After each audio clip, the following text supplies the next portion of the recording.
ఇప్పుడు చంద్రబాబు నాయుడు గారి పరిపాలన ఏ విధంగా ఉంది? ఏపీలో పరిపాలన అంటే చాలా మంచిగా ఉందండి. ఒకప్పటి కిందటి కంటే ఇప్పుడు చాలా అభివృద్ధిగా ఉంది. హ్మ్. చెప్పుకోవడానికి, చూసుకోవడానికి చాలా వినసొంపుగాను, హ్మ్. ఆహ్లాదకరంగాను. ఇంకొకటేంటంటే ఇప్పుడు జరుగుతున్న వరదల కారణంగా హ్మ్. ఏపీలో ప్రజలు చాలా ఇబ్బందులు పడుతుర్రు. అవును. కాబట్టి ఏపీ ప్రభుత్వం అనేది అందరికి చానా అంటే మంచిగా పనిచేస్తుంది. పనితీరు కూడా బాగుంది. వెనకటి దానికంటే ఇప్పుడు ఉన్న ప్రభుత్వం చాలా బెనిఫిట్‌గాను, ఆహ్లాదకరంగాను మంచిగా పనిచేస్తుంది. హ్మ్.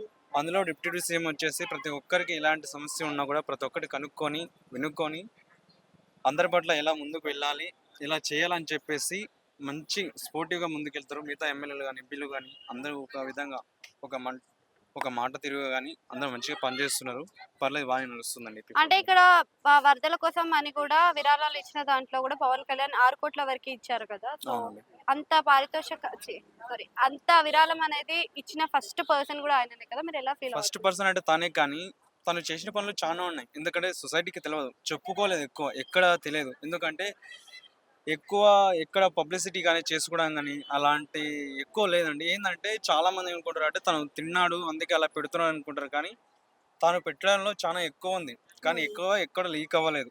అది సొసైటీకి తెలవదు. ఎందుకంటే సైలెంట్‌గా జరిగిపోతా ఉంటుంది. పాలిటిక్స్‌లో కాబట్టి. ఇప్పుడు ఎందుకంటే పాలిటిక్స్‌లో ఉన్నందుకు అలా అన్ని కోట్లు ఇచ్చారనుకుంటున్నారు కానీ అది కాదు. హ్మ్. తెలవదనమాట చానా మంది జనాలకు. ఓకే. థాంక్ యూ అండి.